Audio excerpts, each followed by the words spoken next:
तेरे घर के सामने एक घर बनाऊंगा, तेरे घर के सामने दुनिया सजाऊंगा, तेरे घर के सामने।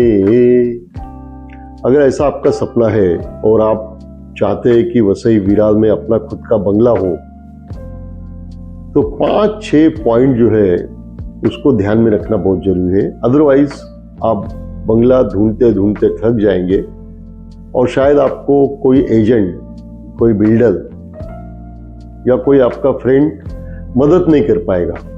तो सबसे पहला पॉइंट है कि आपका पर्पस क्या है बंगला लेने का।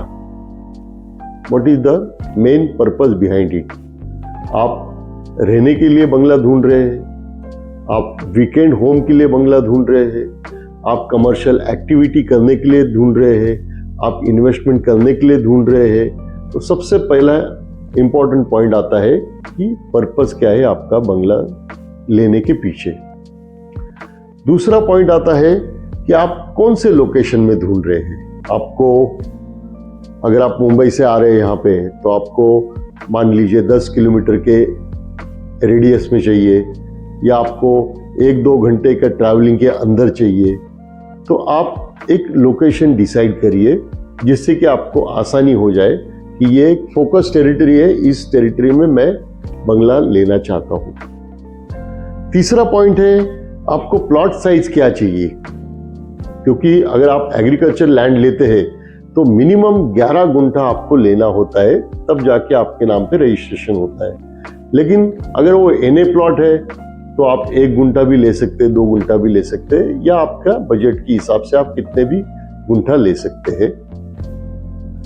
चौथा पॉइंट है आप रेडी टू मूव इन बंगला चाहिए क्या आपको। आप बंगला क्या एक्चुअली ढूंढ रहे हैं, जो रेडी में है, या फिर आप खुद प्लॉट लेके कस्टमाइज करना चाहते हैं। ऐसे भी बिल्डर्स है जो आपको प्लॉट देंगे, आपको कस्टमाइज करके बंगलो देंगे। आपका जो दिमाग में पिक्चर है, जो डिजाइन है, उसके हिसाब से आप अपना बंगला बना सकते हैं। पांचवा पॉइंट है आपका बजट क्या है। अगर आप वसई विरार में वेस्ट साइड, अगर आप इवन रो हाउस भी लेते हैं तो वो मिनिमम 1 CR के ऊपर है। और अगर आप बंगले की बात कर रहे हैं तो कम से कम आपका 2 से 3 करोड़ का बजट होना चाहिए, तब जाके आपको एक अच्छा खासा प्लॉट साइज मिलता है, एक बंगलो का साइज मिलता है। लेकिन अगर आप वीकेंड होम के लिए या कमर्शियल एक्टिविटी के लिए बंगलो ढूंढ रहे हैं और वसई विरार ईस्ट साइड ढूंढ रहे हैं हाईवे के नजदीक, तो आपको वो 1 CR के अंदर भी मिलने के चांसेस है। तो सबसे इंपॉर्टेंट पॉइंट आता है, वो पॉइंट है 6th लास्ट वाला, बी फ्लेक्सिबल। क्योंकि इसमें आपको फ्लेक्सिबिलिटी रखना होगा। कहीं आपको प्लॉट की साइज कम होगी, कहीं आपको कंस्ट्रक्शन साइज कम होगी, या कहीं आपको आपका बजट बढ़ाना होगा। तो ये सब बातें नज़र में रख के आप मुझे कांटेक्ट कर सकते हैं। कभी भी आपको वसई विरार एरिया में, चाहे वो रहने के लिए हो, चाहे आप वो इन्वेस्टमेंट के लिए है या वीकेंड होम के लिए, या आप चाहे वो कमर्शियल एक्टिविटी के लिए बंगलो ढूंढ रहे हैं, तो आप मुझे कांटेक्ट कर सकते हैं नीचे दिए गए नंबर पर। मैं आपका सेवक रमेश कदम, मैं एक्सपर्ट हूँ बंगलोस प्रॉपर्टी के लिए, खास करके वसई विरार ये टेरिटरी में।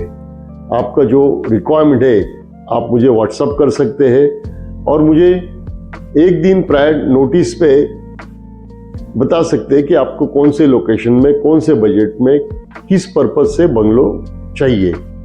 Either ready to move in या as per your requirement customise करके हम लोग बंगला आपको दे सकते हैं। तो आप यहाँ तक ये वीडियो पूरा देखा, इसका मतलब आप एक सीरियस बायर है। तो इसलिए मैं आपको बहुत बहुत धन्यवाद देता हूँ। आप कांटेक्ट करिए मुझे और इस वीडियो को शेयर करिए जो एक्चुअल में बंगलो ढूंढ रहे वसई विरार एरिया में। आपका यहाँ तक वीडियो देखने के लिए बहुत बहुत धन्यवाद। जय हिंद, जय महाराष्ट्र। कोशिश करिए, अगर आप मेरे चैनल को सब्सक्राइब करते हैं तो रियल एस्टेट रिलेटेड मैं आपको नए नए आइडियाज शेयर करता हूँ इस चैनल के माध्यम से, खास करके पालघर डिस्ट्रिक्ट के लिए। तो वंस अगेन बहुत बहुत धन्यवाद, थैंक यू वेरी मच। मिलते हैं, जय हिंद, जय महाराष्ट्र।